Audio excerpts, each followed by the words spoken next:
Bienvenidas y bienvenidos a esta videosesión número 19 de todavía nuestra unidad temática 3.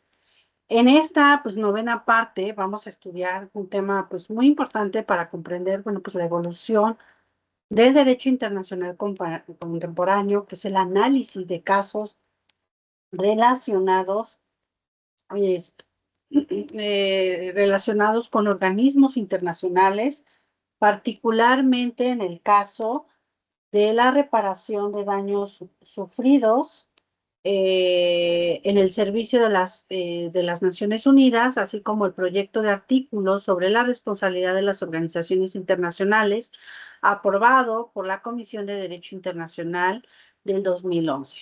Y hasta el momento, hemos estudiado qué son los organismos internacionales, cómo se integran, cuáles son sus fines, qué tipo de organismos existen, cuál es su estructura, cómo se relacionan con los estados y con otros sujetos del derecho internacional, y cuál ha sido el papel de México dentro de diversas organizaciones internacionales. Y ahora, corresponde dar un paso más. Ya no vamos a estudiar únicamente la estructura o las funciones de los organismos internacionales, sino que analizaremos qué ocurre cuando una organización internacional sufre un daño, cuando sus agentes son afectados durante el cumplimiento de sus funciones y cuando una organización internacional incurre en responsabilidad por un hecho internacionalmente ilícito. Este tema, sí es relevante porque va a permitir entender que las organizaciones internacionales no son simples espacios de reunión entre estados. En el derecho internacional actual, muchas organizaciones internacionales cuentan con personalidad jurídica internacional y pueden celebrar acuerdos, pueden tener derechos y obligaciones, pueden actuar en el plano internacional y en ciertos casos pueden reclamar la reparación cuando han sufrido un daño. Y aquí la pregunta central de nuestra sesión es: ¿puede una organización internacional reclamar la reparación internacional cuando ha sido lesionada en el ejercicio de sus funciones?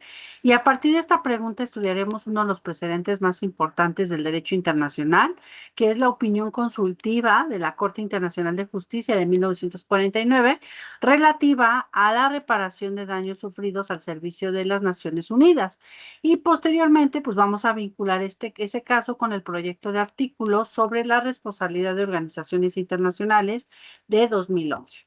Por lo que nuestro objetivo de esta sesión es analizar la capacidad de las organizaciones internacionales para reclamar la reparación en el ámbito internacional a partir del caso de la Organización de Naciones Unidas y el desarrollo normativo contenido en el proyecto de artículos sobre responsabilidad de las organizaciones internacionales 2011. También se busca que ustedes identifiquen esa relación entre personalidad jurídica internacional, capacidad de reclamación, responsabilidad internacional y reparación de daño.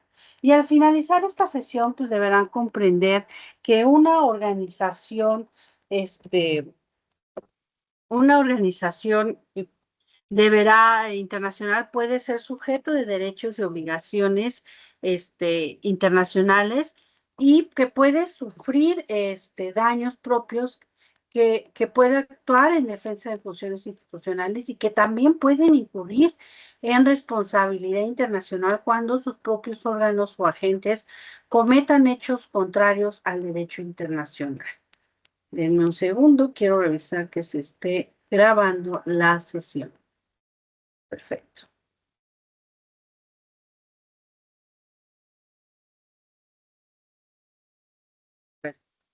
Ok.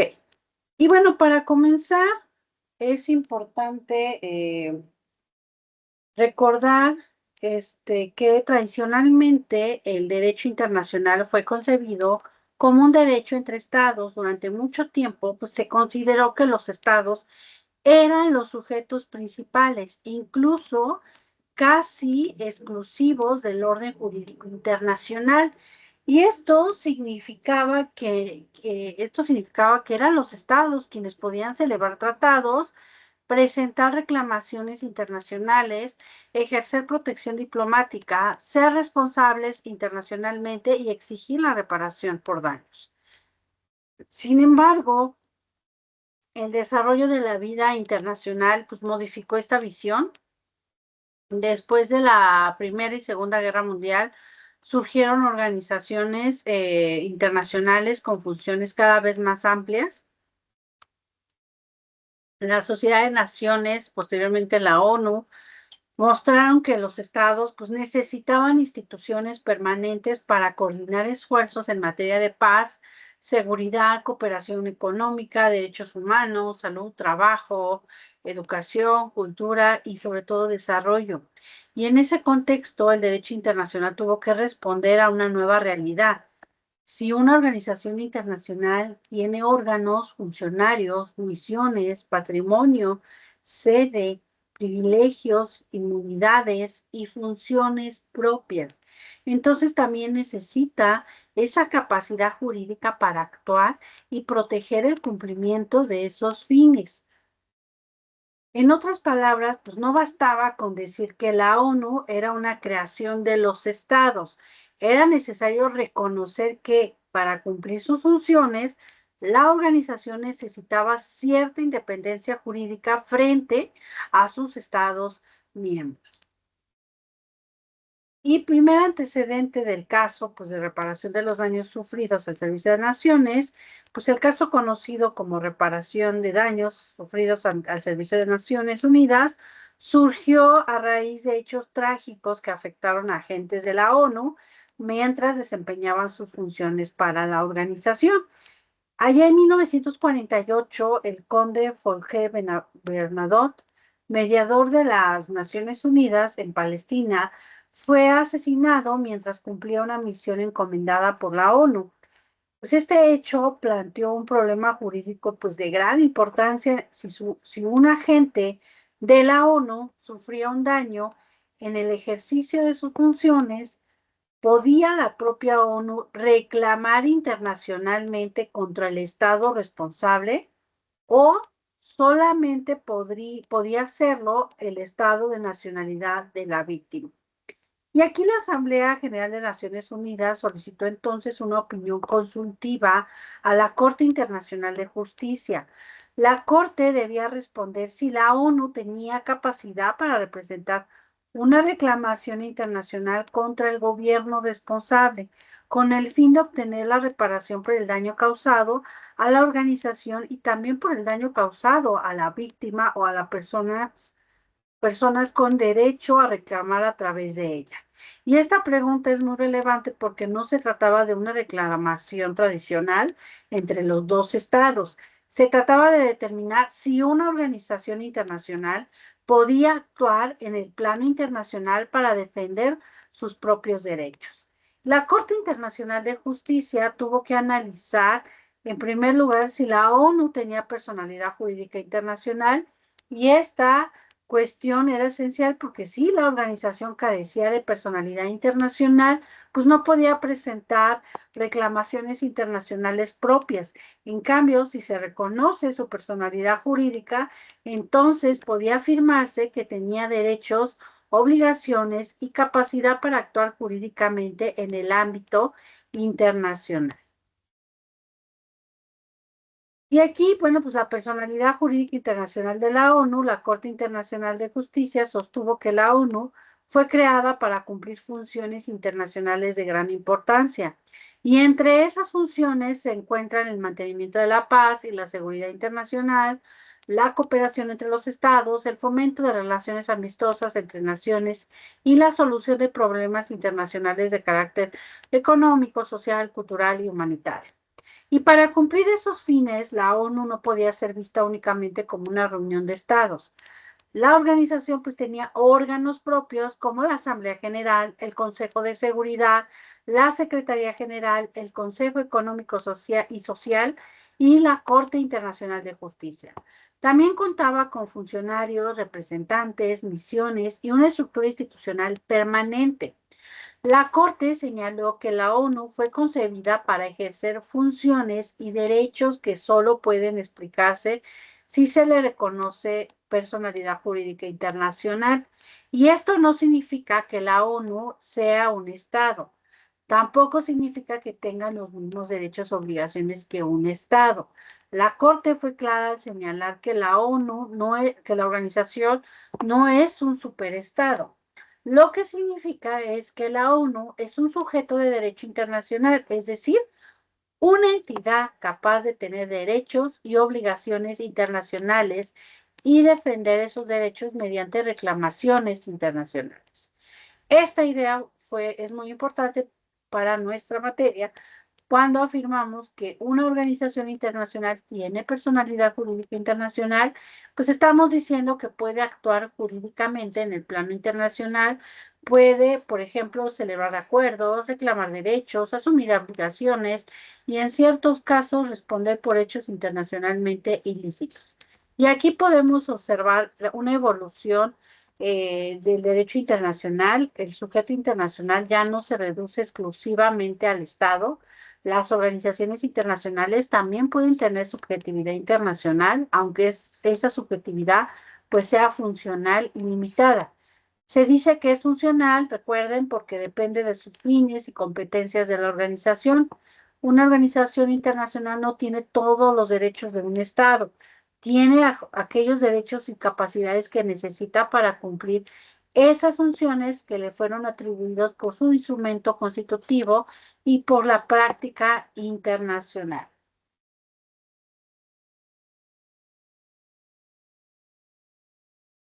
Parte de la capacidad de la ONU para presentar una reclamación, pues después de reconocer la personalidad jurídica internacional de la ONU, pues la Corte analizó si esa personalidad incluía la capacidad para presentar reclamaciones internacionales.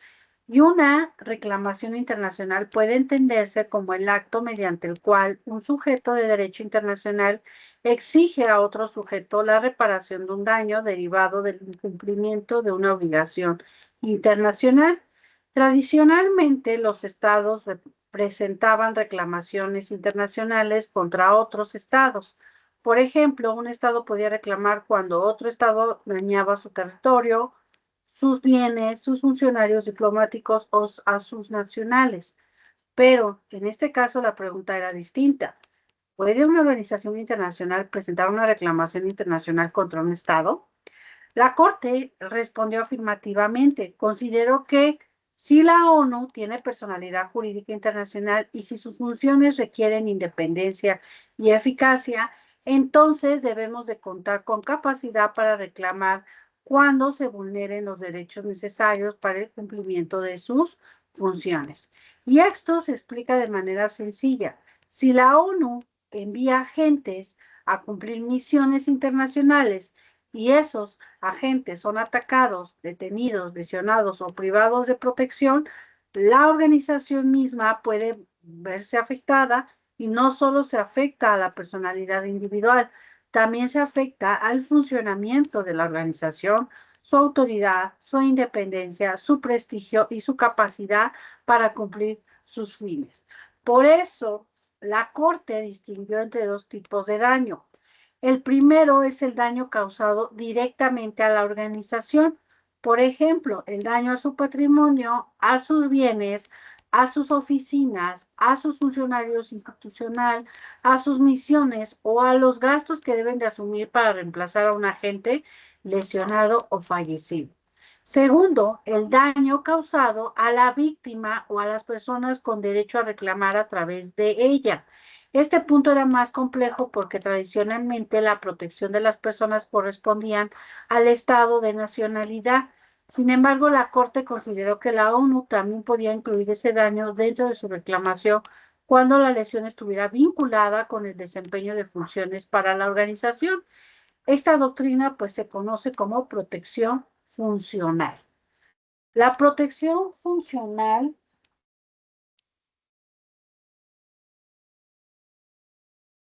está. La protección funcional es una figura central en este caso, que para entenderla debemos de diferenciar de la protección diplomática. La protección diplomática, recuerden que es la facultad que tiene un Estado para reclamar internacionalmente por los daños causados a uno de los nacionales por otro Estado. Por ejemplo, si una persona mexicana sufre un daño internacionalmente ilícito en otro país, México podría, bajo ciertas condiciones, ejercer protección diplomática. En cambio, la protección funcional no se basa en la nacionalidad, se basa en la función que una persona desempeña para una organización internacional. En el caso de la ONU, la Corte sostuvo que cuando una persona actúa como agente de la organización y sufre un daño mientras cumple una función internacional, la ONU puede reclamar por el daño que afecta el cumplimiento de sus propias funciones. Aquí es importante precisar qué se entiende por agente. La Corte utilizó una noción amplia. Un agente puede ser funcionario permanente, una persona contratada temporalmente, un experto, un mediador o cualquier persona encargada por un órgano de la organización para realizar la función en su nombre. Por eso, la protección funcional no depende de que la persona sea funcionaria de planta. Lo relevante es que actúe en cumplimiento de una misión encomendada por la organización. La razón jurídica de esta protección es que la organización pues debe poder garantizar a sus agentes un mínimo de respaldo institucional. Si los agentes de una organización internacional tuvieran que depender exclusivamente de sus estados de nacionalidad, podrían surgir problemas de independencia. Además, pues habría situaciones en las que el estado de nacionalidad no quisiera o no pudiera reclamar. Pensemos, por ejemplo, un agente que tiene nacionalidad de un estado débil, de un estado que no sea confrontar diplomáticamente al estado responsable, o incluso en una persona apátrida, es decir, que carece de nacionalidad. Si la protección dependiera únicamente del Estado nacional, la función internacional podría quedar pues, desprotegida. Por esta razón, la Corte consideró que la ONU necesitaba la capacidad de reclamar para garantizar el desempeño independiente y eficaz de sus misiones. La Corte también reconoció que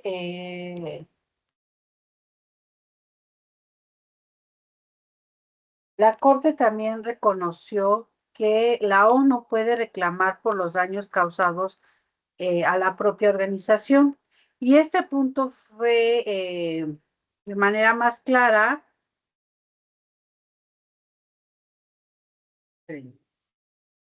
fue de manera pues más clara porque si una organización internacional sufre un daño directo, debe poder exigir reparación.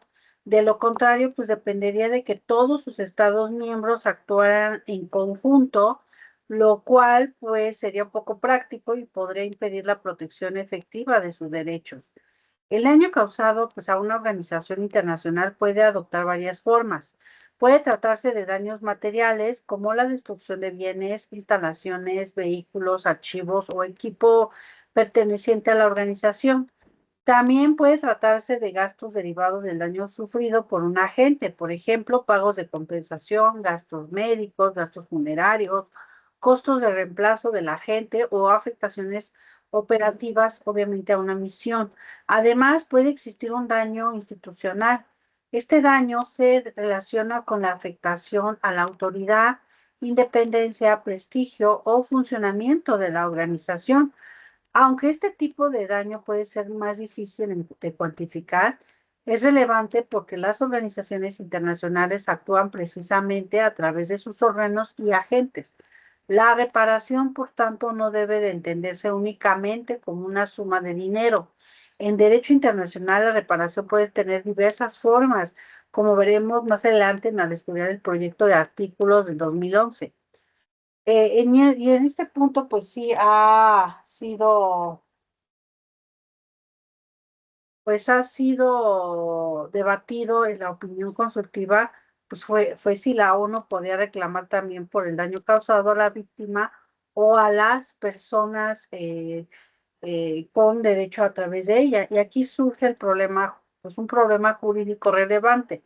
Si la persona lesionada tiene una nacionalidad, su Estado nacional podría ejercer la protección diplomática. Entonces, ¿qué sucede si tanto la ONU como el Estado de nacionalidad quieran reclamar?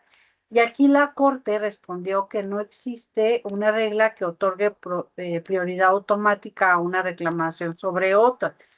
La reclamación de la ONU se basa en la protección funcional.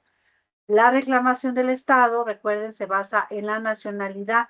Sus fundamentos son distintos. Sin embargo, la Corte también advirtió que no debe de existir una doble reparación por el mismo daño, es decir, el Estado responsable no debe pagar dos veces por el mismo perjuicio. La solución, según la Corte, debe buscar mediante acuerdos, coordinación y buena fe entre la organización y el Estado de nacionalidad de la víctima. En la práctica, esto significa que la organización y el Estado deben de evitar reclamaciones duplicadas y procurar que la reparación pues, sea justa y proporcional, obviamente, al daño sufrido. Este punto permite observar que el derecho internacional no siempre ofrece respuestas mecánicas. En muchas ocasiones, especialmente cuando se trata de organizaciones internacionales, la solución depende de la coordinación entre distintos sujetos internacionales. Para ustedes, como estudiantes de segundo semestre de la carrera, lo importante es comprender que el derecho internacional reconoce distintas vías de protección. Una persona que actúa para una organización internacional puede estar vinculada a su estado de nacionalidad, pero también puede ser funcionalmente vinculada a la organización para la cual trabaja. La opinión consultiva de 1949, pues es uno de los casos más importantes. Si la quieren leer, pues la encuentran ahí en material de apoyo para nuestro derecho internacional, porque consolidó pues varias ideas. Primero afirmó que la ONU posee personalidad jurídica internacional, de ahí cuando veíamos al inicio que es una organización internacional. Segundo, reconoció que la personalidad jurídica internacional de una organización no la convierte en Estado, pero sí le permite tener derechos y obligaciones internacionales. Tercero, estableció que una organización internacional puede presentar reclamaciones internacionales cuando sea necesario para cumplir sus funciones. Cuarto, desarrolló la idea de protección funcional de los agentes de su organización internacional. Quinto, pues mostró que la reparación internacional puede proteger, pues no solo intereses estatales, sino también intereses institucionales de una organización internacional. Sexto, pues abrió el camino para estudiar no solo los derechos de las organizaciones, sino también su responsabilidad. Y séptimo, si reconocemos que una organización internacional puede tener derechos, también debemos reconocer que puede tener obligaciones y puede tener obligaciones, también pueden incumplirlas. Por lo tanto, también puede ser internacionalmente responsable. Y aquí es donde se conecta pues la opinión consultiva de 1949 con el proyecto de artículos sobre la responsabilidad de organizaciones internacionales de 2011. ¿Sale? Y bueno, hasta ahora, pues hemos visto pues la organización internacional como una posible víctima de un daño, es decir, como un sujeto que puede reclamar una reparación, pero también debemos analizar el otro lado, la organización internacional como una posible autora de un hecho ilícito, internacionalmente ilícito. En el derecho internacional contemporáneo, las organizaciones internacionales este, realizan múltiples actividades y algunas administran fondos,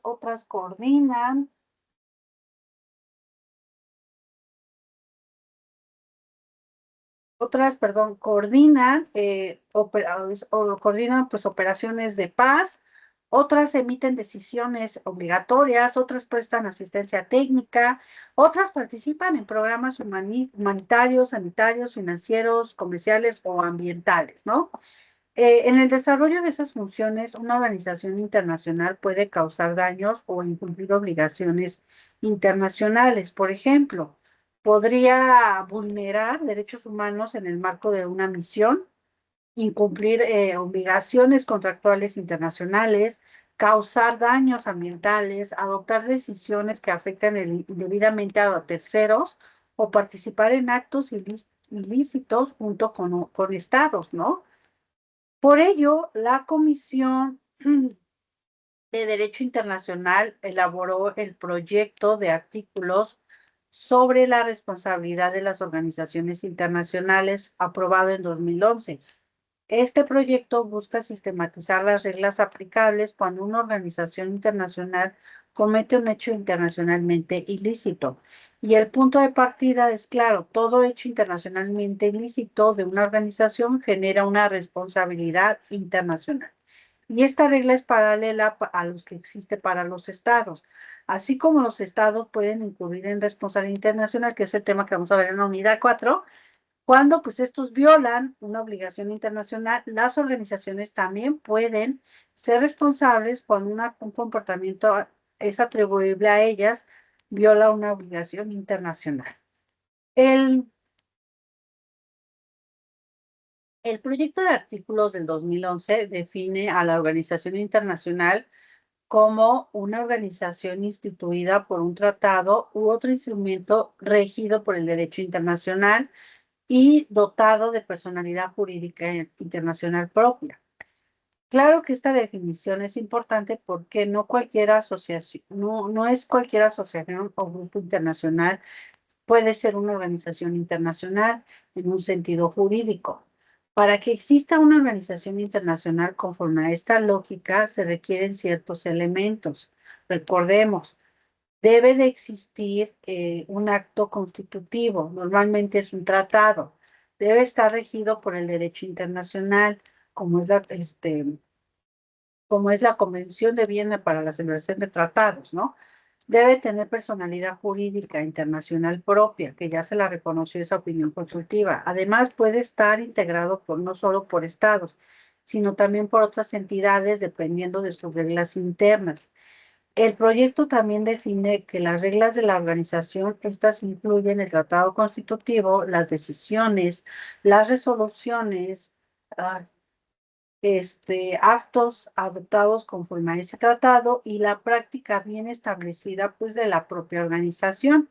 El proyecto pues también define que las reglas de la organización, esas incluyan, esto, bueno, es relevante porque para saber si una organización actuó correctamente o no, pues muchas veces debemos revisar sus reglas internas. Por ejemplo, debemos preguntarnos si un órgano tenía competencia para adoptar una decisión, si siguió el procedimiento establecido, si el agente actuó dentro de sus funciones o si se excedió en su mandato, ¿no? De acuerdo, bueno, pues con el proyecto de artículos, hay hecho internacionalmente ilícito de una organización internacional cuando se cumplen dos elementos. El primer elemento es la atribución. Esto significa que la conducta debe poder, perdón, considerarse jurídicamente como conducta de la organización. No basta con que una persona vinculada a la organización haya actuado de esa forma. Es necesario determinar si esa conducta puede atribuirse a la organización conforme al derecho internacional. El segundo elemento es la violación de una obligación internacional. Esto significa que la conducta atribuible a la organización pues debe ser contraria a una obligación internacional que vincule a esa organización al momento de producirse el daño. Por lo tanto, para analizar un caso de responsabilidad internacional de una organización internacional, debemos formular dos preguntas básicas. Primero, ¿la conducta puede atribuirse a la organización internacional? Dos, ¿esa conducta violó una obligación internacional de la obligación? Si ambas respuestas son afirmativas, entonces podemos hablar de responsabilidad internacional. El proyecto de artículos eh, establece que el comportamiento de un órgano o agente de una organización internacional en el ejercicio de sus funciones se considera hecho de esa organización según el derecho internacional. Esto quiere decir que una organización internacional actúa a través de personas. órganos, comisiones, funcionarios, misiones, expertos o agentes. Como una organización no tiene existencia física por sí misma, necesita actuar mediante quienes cumplan funciones en su nombre. Por ejemplo, si una misión de una organización internacional realiza una actividad oficial, esa conducta puede ser atribuida a la organización. Si un funcionario actúa dentro de sus competencias, su conducta puede comprometer a la organización, incluso cuando un agente se excede de sus competencias o contraviene a las instrucciones, puede existir la atribución si actuó a título oficial dentro del marco general de las funciones de la organización. Y este punto es importante porque evita que una organización internacional se desligue automáticamente de los actos de sus agentes diciendo que actuaron incorrectamente. Si actuaron oficialmente, la organización puede quedar jurídicamente vinculada. También existe una regla para los casos en los que los órganos de un Estado o agentes de otra organización son puestos a disposición de una organización internacional. En esos casos, la conducta se atribuye a la organización que ejerce el control efectivo sobre ese comportamiento. Este criterio es muy importante en operaciones internacionales complejas como misiones de paz, operaciones humanitarias o programas conjuntos entre estados y organizaciones internacionales. Cuando vemos el segundo elemento, que es la responsabilidad, es la violación de una obligación internacional. Una organización internacional puede estar obligada por su tratado constitutivo, por acuerdos internacionales que haya celebrado, por normas consuetudinarias, por principios generales del derecho internacional, por resoluciones vinculadas o por reglas internas que generen obligaciones internacionales. La violación ocurre cuando la conducta de la organización no se ajusta a lo que exige la obligación internacional. Por ejemplo, si una organización internacional está obligada a respetar ciertos estándares de derechos humanos en una operación y sus agentes actúan de forma contraria a esos estándares, puede configurarse una violación. Si una organización debe proteger información confidencial y la divulgan indebidamente, también podría generarse responsabilidad. Si una organización causa un daño ambiental contrario a una obligación internacional aplicable, igualmente podría responder. Lo importante es identificar cuál era la obligación concreta y en qué consistió el incumplimiento. El proyecto de artículo señala, además de que una organización solo viola una obligación internacional si estaba vinculada por esa obligación en el momento en que se produjo el hecho. Esto significa que no se puede exigir responsabilidad por una obligación que aún no existe o que no era aplicable a la organización en ese momento, ¿no? Y bueno, la responsabilidad de una organización internacional, el proyecto de artículos también contempla situaciones pues, más complejas. Una organización internacional puede ser responsable no solo por sus actos directos, sino también por su participación en hechos ilícitos cometidos por estados u otras organizaciones internacionales. Por ejemplo, una organización puede incurrir en responsabilidad si presta ayuda o asistencia a un estado para cometer un hecho internacionalmente ilícito, siempre que conozca las circunstancias del hecho y que ese comportamiento pues también hubiera sido ilícito si lo cometiera la propia organización. También puede ser responsable si dirige o controla a un Estado o a otra organización en la comisión de un hecho internacionalmente ilícito. Asimismo, puede ser responsable si coacciona a un Estado o a otra organización para que cometa un hecho que sin esa coacción pues sería ilícito. Otros supuestos importantes es la elusión de obligaciones internacionales mediante decisiones o autorizaciones dirigidas a los miembros. Y esto puede ocurrir cuando una organización internacional intenta evitar el cumplimiento de sus propias obligaciones adoptando decisiones que obligan o autorizan a sus miembros a cometer actos que serían ilícitos si los cometiera directamente la organización. Y este aspecto es especialmente relevante porque algunas organizaciones internacionales tienen la capacidad para emitir decisiones que sus miembros deben de cumplir. Si esa capacidad se usa para evadir obligaciones internacionales, pues puede generar responsabilidad. Y este aspecto es importante porque pues aquí vemos cuándo se puede generar pues cierta responsabilidad, ¿no? Bueno, ahora bien, cuando una organización internacional incurre en una responsabilidad,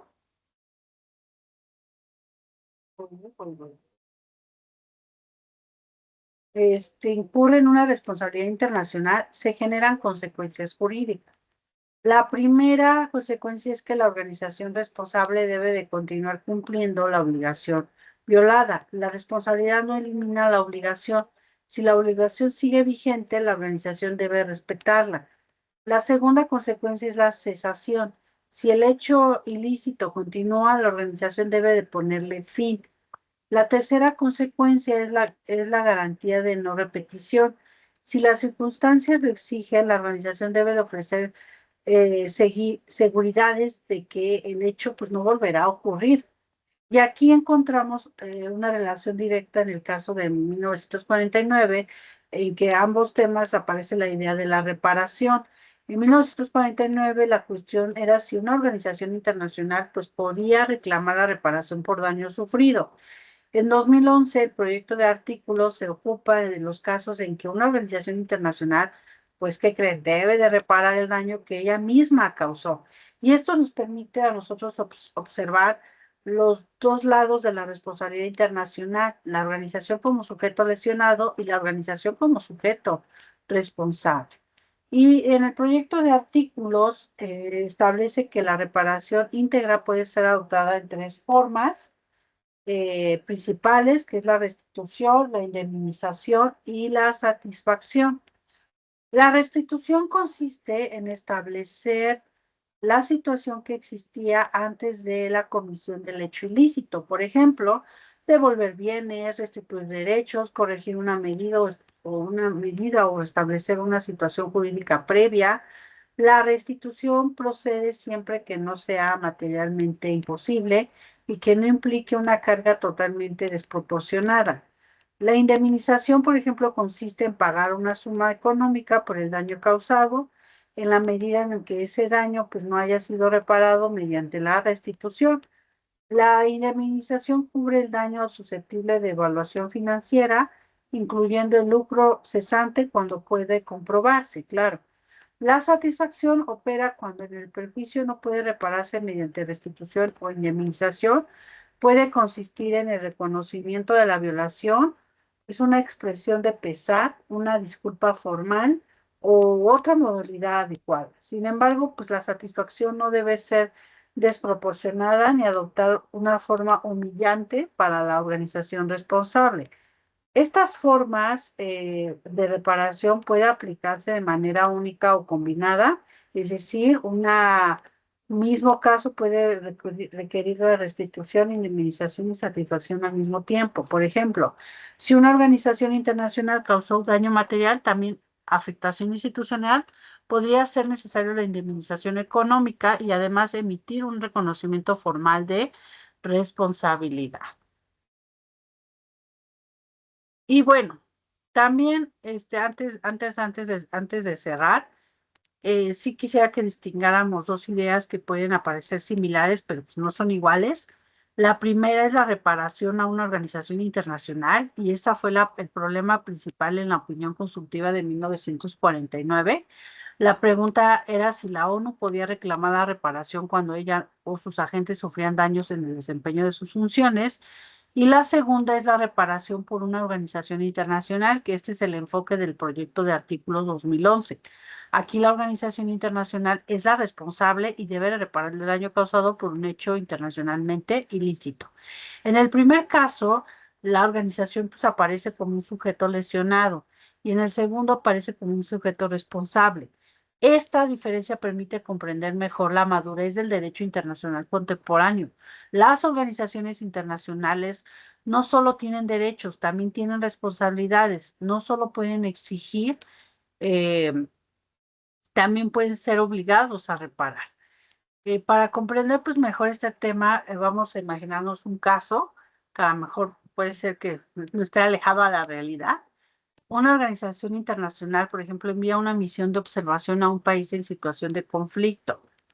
Uno de sus agentes es detenido ilegalmente por autoridades locales mientras cumple funciones oficiales. Durante la detención se destruye equipo perteneciente a la organización y el agente sufre pues, lesiones graves. En este caso puede identificarse varios daños. Primero, hay un daño a la persona del agente. Segundo, hay un daño material a los bienes de la organización. Y tercero, hay un daño institucional porque se obstaculiza el cumplimiento de la misión internacional. Y con base a la doctrina de la opinión consultiva de 1949, pues la organización internacional podría reclamar por el daño sufrido por ella misma y en determinadas condiciones también también incluir el daño sufrido por su agente porque la lesión ocurrió en el desempeño de sus funciones oficiales. Ahora imaginemos el caso inverso. Una organización internacional administra un campamento humanitario y por negligencia grave de sus agentes se contaminan fuentes de agua que abastecen a la comunidad local. La conducta es atribuible a la organización porque sus agentes actuaban en el ejercicio de sus funciones. Además, se viola una obligación internacional aplicable en materia de protección humanitaria, salud y o medio ambiente. En este segundo caso, la organización ya no sería la reclamante, sino la responsable conforme al proyecto de artículos del 2011. Tendría la obligación de cesar la conducta, reparar el daño, adoptar medidas de no repetición y, según sea el caso, restituir, indemnizar o dar satisfacción. Estos ejemplos muestran por qué el tema es tan importante.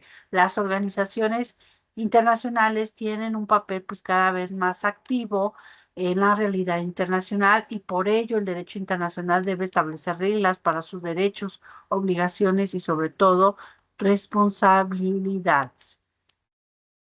Y bueno, ya para cerrar nuestra sesión, podemos pues sí afirmar que el caso de reparación de daños sufridos al servicio de las Naciones Unidas marcó un antes y un después en el estudio de las organizaciones internacionales. La Corte Internacional de Justicia reconoció que la ONU tiene personalidad jurídica internacional y capacidad para presentar reclamaciones internacionales. Y esta conclusión permitió fortalecer la posición jurídica de las organizaciones internacionales dentro del sistema internacional. Y a partir de este caso se entiende que una organización internacional no es solamente un foro de cooperación, es una entidad con existencia jurídica propia capaz de actuar, reclamar y defender sus funciones en el ámbito internacional.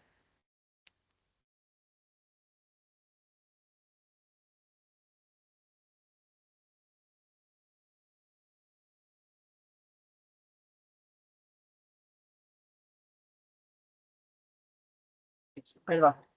Eh, y después, pues décadas después, el proyecto de artículos sobre responsabilidad de las organizaciones internacionales de 2011 desarrolló la otra dimensión del problema, la responsabilidad de las organizaciones cuando ellas mismas cometen, pues, hechos internacionalmente ilícitos. Por lo tanto, pues el estudio conjunto de ambos documentos permiten comprender una idea central. En derecho internacional contemporáneo, las organizaciones internacionales pueden ser titulares de derechos, pero también sujetas a obligaciones.